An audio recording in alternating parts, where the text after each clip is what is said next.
Glad to know that you're still there. Like I said earlier, we'll quickly go into our next segment. And of course, our guests are already seated. We have with me in the studio, Comrade Collins Amadi.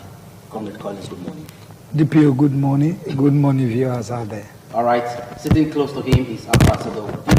Okay. Sitting close to him is Honorable Sess. No! That's not the name. No, that was the sense. That was sense. It was I think the other guy. Victoria Philomena. Yes. You guys look alike.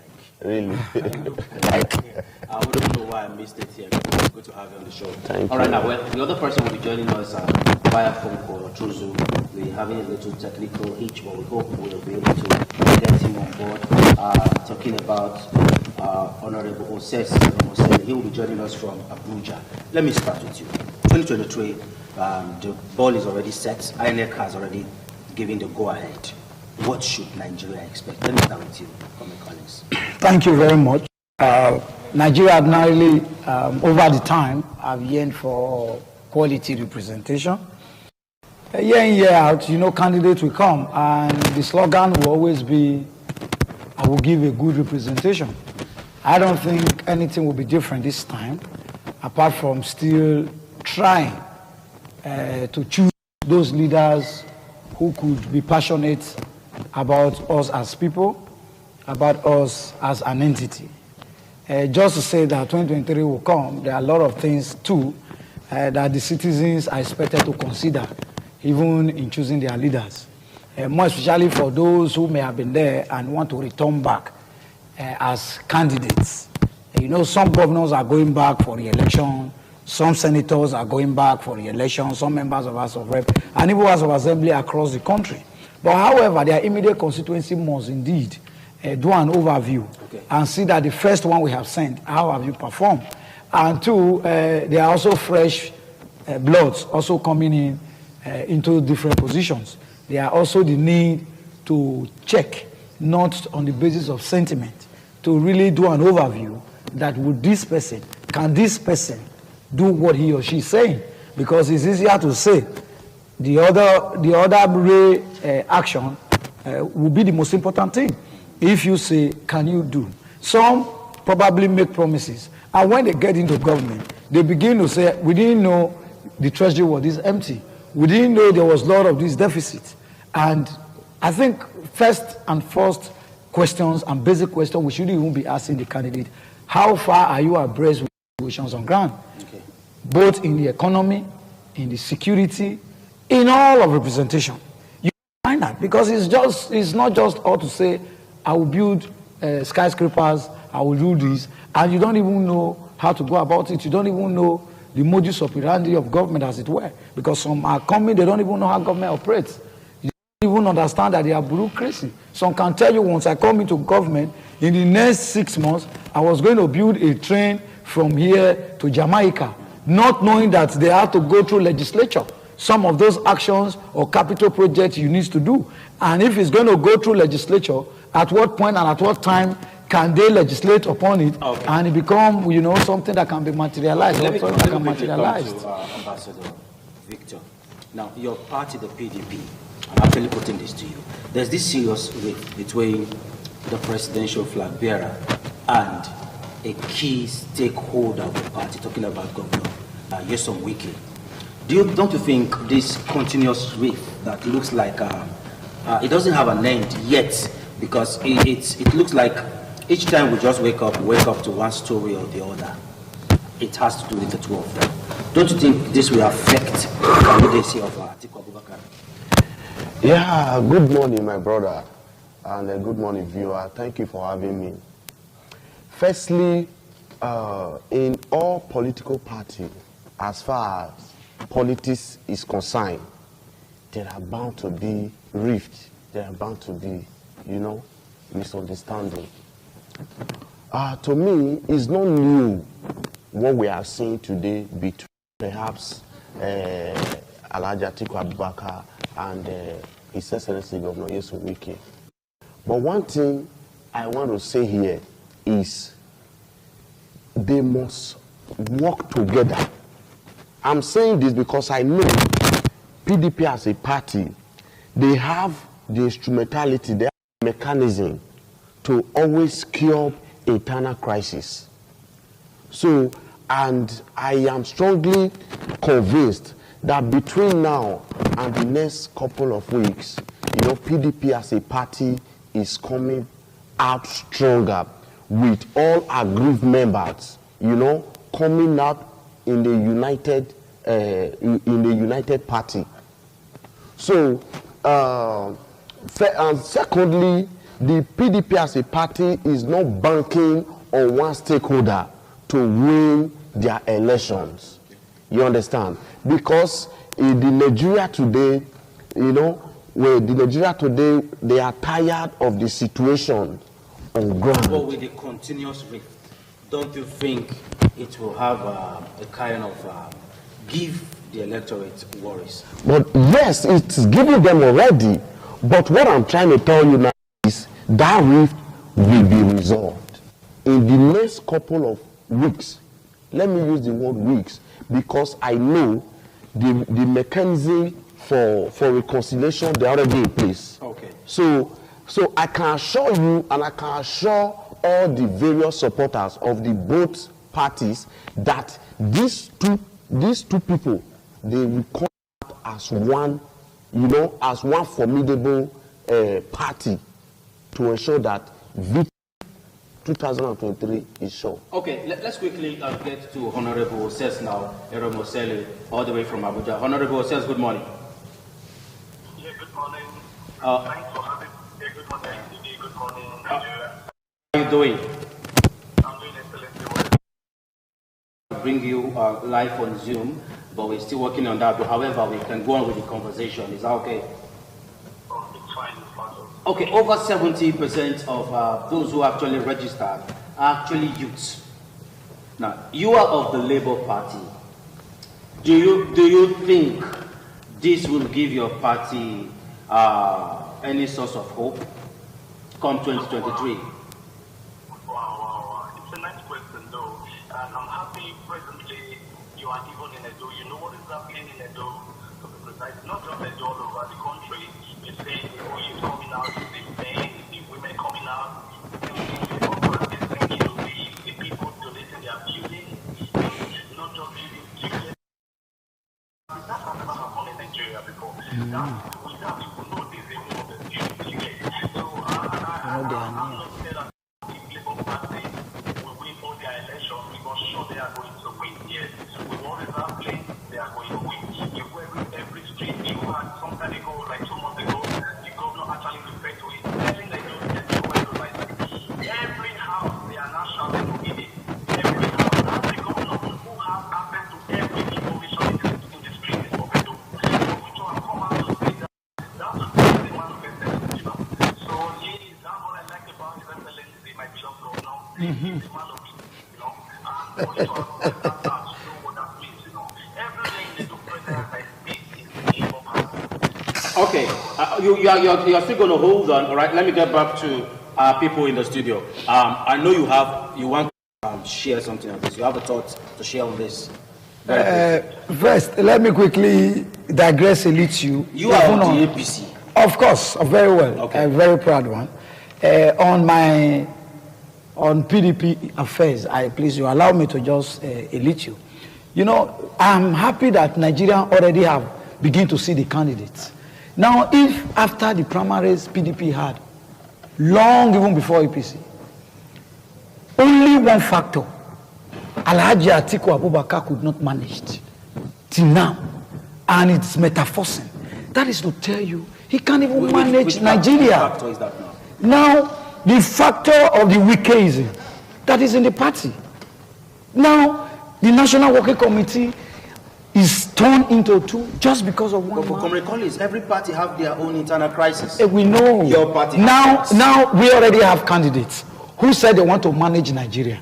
Charity must begin from home. And now, since after, for example, you can see the way it has been going smoothly. None of those presidential candidates that contested with Asiwaju, for example, you see are raising eyebrow or there's issues as it were. Now just to say, if you cannot manage just one thing, now you got to manage Nigeria. So I think there's a total disqualification there. And now my brother who spoke, you actually wanted me to talk about some persons shouting obedience in Edo. He made reference to Edo. Thank God he's from Edo, Romosele, and their national chairman is from Edo. What would you want him to say when he needed to sell the party they belongs to? And two, now let me tell you, maybe he's not very new in politics. He is saying this is the first time people donate towards election. That makes him a neophyte. That makes him an internet politician. You can see he's calling through internet. I was thinking it was going to be here. No, I am coming. No, you have to be objective. Okay, yes, I am. Okay, thank you. I retrieved that if it wasn't fair. Now, just to say that every election, even on primaries, candidates, even if you are very evil, must be some manner of support you must get from people, which is not strange, it's not new, but it's strange to him. That is why I'm surprised. And he even make reference to His Excellency, that His Excellency said invariably all the houses are obedient. What would you expect when 99% of those who belong to the team of His Excellency, who lost out or apparently feels they have lost out completely from PDP, are in Labour Party and are all candidates there? And essays and what have you are appointed today just to promote that party, to give it a name. So what do you expect His Excellency to say? I'm also very interested. It's also very interesting the way he beautified His Excellency. He called him a very romantic name. That's to say that they are all working together, and there is no worry about that. I have a different question for you. No. I need to respond. Okay. Because very briefly. 5 seconds. Yes. Firstly, as far as Nigeria is concerned today, the only party Nigerians don't want to hear of, APC. These they are Muslim ticketing and the syndrome of Emilokan of a thing. No, I know it's their choice. But as far as Nigeria is concerned today, Nigeria is vehemently against that Muslim joint ticket. This is a fact. When you ask any Nigerians today across. If you say Nigeria, yes, you are talking of the whole, about everybody. Yes, and yes, that's why I said when you ask some Nigerians today, that's what I'm saying. Okay. So you see some Nigerians that don't want to hear that, because if we should put the fact and ground of perhaps what the Emilokan does himself is saying, he's coming out to tell Nigeria. He just said, Emilokan means he's my tool. Sure. It's not that he really want to do anything. Okay.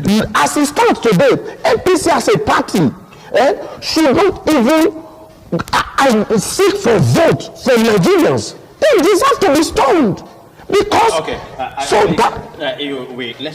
let's not trade that. Yes, I'm sorry if I use the wrong word. I retrieve it. So he talks about the governor perhaps lost out and the SA and all that they are obedient. Firstly, people misinterpret whenever someone speaks. When governor was admonishing the party members in Edo at the PDP state secretariat, he said, as it stands today, there is a need for PDP as a party to reconcile, because the Labour Party, they are taking advantage of the misunderstanding in the party, because most of the houses they are obedient. That's what he said. So he wasn't canvassing for them. Just made a statement. Yes, of course. Yes, an innocent statement, if you ask. Yes, that's what I'm saying. So without any intention at all. So firstly, as far as the state is concerned, the governor is the leader of the party. So there is no way the governor can lost and when himself he is among the decision maker. Okay, let's quickly get back now to Honorable Osers. Honorable Osers, you're still there? Yeah. Okay, now come 2023. Which factor do you think will shape in the choice of Nigerians come 2023? Oh, thank you so much. I would like to quickly refer to the scripture in the Bible, Isaiah 60 verse 1. It said, "Arise, shine, for the light has come, for the glory of the Lord is risen upon thee." That is what is happening in Nigeria today. Today, you could barely travel anywhere without getting scared of being kidnapped. You could barely leave your house to your next neighbor's house without, being scared of being kidnapped, So basically, I'm saying to you right now, you know what's happening all over the country. There is miscourse, that in the about Labour Party because that is the only way. If you look at the PDP, you see the PDP candidate, a full animal, they coming for another group. You don't just say that's not going to work. It's not going to work. You know, truth has to be said, you know. When you look at that of the APC, you know what is that? The Jagabani said, told us some time ago, 8 years ago, that the dollar campaigning with Buhari telling us that the dollar will be one era where we won't go for free, you know. They said all of that. Nothing happened. Today the security is what, everything is what, and Nigerians are saying this. So it's beyond what we are saying here. It's what Nigerians at the moment. They want a change. They want a complete change. Can we come in now? No, allow the guy to speak now. Okay.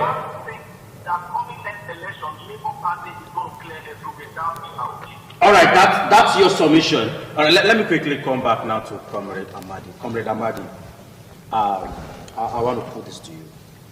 Social media has really been agog with the trend of the obedient movement. We can't take that away. No, I disagree with you. No, to an extent. I disagree. Okay, to an extent. To you, I said I disagree.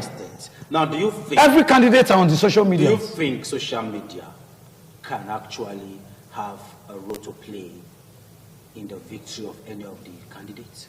Indeed, of course, social media is one of the tools at which people can be get to, and is the reigning thing because it's the quickest thing. If you sub, you can watch any news, you can do anything. Once you go online, you hear and you see whatever you want to see. Even when some are false, even when 3 people are sitting in one room using different pictures just to create propaganda. It's the highest propaganda comes from the media world. I am part of the media world. But however, I want to appreciate the fact that we are arguing. What are we arguing? Now, he talked about insecurity. Logical argument. Good. He talked about insecurity. I asked. The basic of insecurity in this country started from the East. Kidnapping started from the East, particularly, quote and unquote, Anambra State. When my brother and friend Peter Obi was a governor.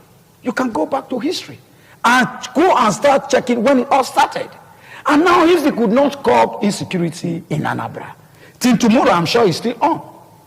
Then, is it Nigeria you want to face, as it were? He talked about, as Asiwaju haven't said, $1 will equate 1 naira.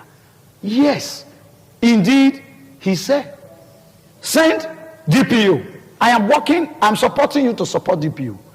And DPO haven't had government. And any attempt to want to make contributions is I'm interfering. And it was a system that, good, I am for nobody. I am for everybody. Let all make contribution. So why will you not target to one man? When the real leader who was brought in has said, I was for nobody to advise me. I was for everybody to advise me. Inclusive of him that is talking. Peter Obi was a special advisor to the president before, Jonathan. At which office the peak of insecurity actually got its branches and roots. See, when you want to build a house, you don't have a solid foundation. What do you expect? It will fall someday. That is the situation we have found ourselves. And everybody that wants to come must come and start all over. And it's not even all about party. Okay. Let me tell you, even the Labour Party is talking about now. Has Labour Party not started fights over the campaign funds since over 5 days now? Okay. Just Labour Party who don't even have a structure.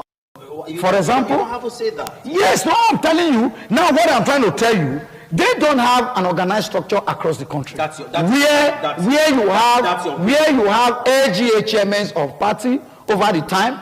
How many secretariat can you trace across? Ordinarily, they ought not to even, if you want to go by the real electoral act, if not on the basis of some sentiment, they ought not to even be on the ballot box. I want to pause you now. I know you want to react. But they ought not to be on the ballot box. No. All right, let me give you this now. If you look at all the candidates, let me bring Ponkoso into this now. Ponkoso has been governor for 2 terms. All right. Peter Obi has been governor twice. Yeah. Asiwaju Ahmed Tinubu has been governor in Lagos and also a senator. But the candidates, you people are saying, talking about Atiku Abubakar, he was just a vice president. Don't you think other candidates, to an extent, have been into office, they have been into politics? He was just a vice president, so to say. Do you think he has the quality it takes to be in charge of the helms of affairs of this nation? Yeah, firstly, looking at the track record of his contemporary yes. Looking at the track record. Now, all the candidates, exemption of His Excellency Atiku Abubakar, they are all former governors. So if we are to look at their track record to vote per se, you will see that none of them deserve our vote. The only person that needs now is the unifier, who is His Excellency Atiku Abubakar. Because now you said you built Lagos, you raised the IGRO to 50 billion. Now whenever you are sick, you run to UK, you run to US. Now, the same Peter, now because you want to contest 2023, now you are running to Egypt, running here and there to get solution. But one man said, he himself being a vice president to this nation for 8 years, he has already gathered all the experience, what it takes. He is with the solution. He is not telling you, let me do this. He is telling you, this is what needs to be done. If you should ask the APC candidate now, he will tell you that he's my turn. They are Milokan. Of course. That is why. That is. Are you hearing? So now they don't have a T7. They don't have manifesto. They don't have anything to campaign with. That's your take. Yes, that's my thought. But 2014, 2015, this set of people, they told Nigerians that they're going to make $1, quarter, $1. But as I speak to you today, $1 is close to 680. Before it was 710. So that, like I said earlier, APC don't deserve vote from Nigerians, from Nigerians. Okay. So now, if you say, if you are putting figure at Peter Obi, Peter, as he stands today, the only people who are qualified, who have their T7, who Nigeria needs now, is between Atiku and Peter. And you also said the Obi is not so qualified. So, you are just contradicting. I'm telling you the reality of God. So APC is out of contest. Let me get to Honorable Says. Honorable Says, are you still there? Yeah. Okay, glad to know that you're there. Now, the Nigerian Security Agency have been doing a lot to ensure that we have a safer Nigeria. Do you presume a safe country during the election next year? I didn't get that. What you said last. The security agency have been doing a lot to ensure that we have a safe nation. Now, do you presume a safer Nigeria come 2023 during the elections? Yes, because as it stands now, we have a lot of people praying for Nigerians, and at this time, got it to our neck. Everyone is ready to come out to become the security at this time. We are not leaving it for just the policemen, the Air Force. No, we are all coming out to become the security. Let me tell you something about craft.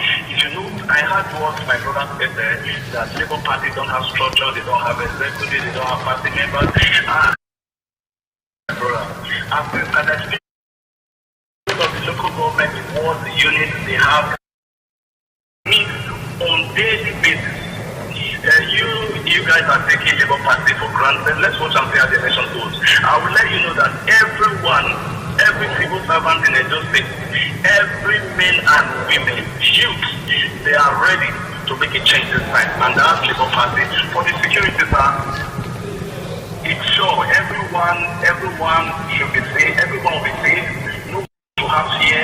The security, by the grace of God, on that election will be tight. And that security is going to really make every voter at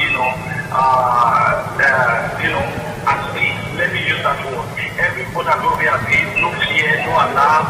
You know what is happening in those presently. The governor of the seriously on that matter, and there's a little bit changing, security in the presently. Like even Nigeria and people, even in Abuja, some weeks ago, there was, everybody was scared that the family wanted to attack the city and all of that. Something was done done about it by the chief of army staff, and as I speak to him, and I speak in Abuja. So I think even though the same thing is happening all over the country, a lot of the security is guaranteed. Okay, thank you, Comrade Amadi. The vote buying has been a major challenge. In fact, it's a cankerworm that is eating up our polity. What can we do to kick vote buying away from our politics? Ordinarily, we talked about vote buying. There are different ways in which people do vote buying. There are some persons who use the instrument of government to be buying votes.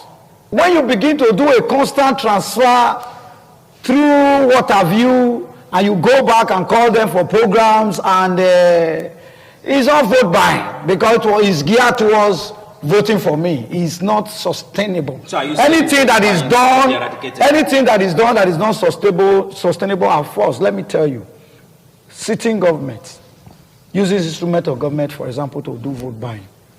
Why the other one, who is not in government, haven't also see how gullible many of the voters can be sometimes. Okay. Would not also have a choice not to be disgraced out. All right.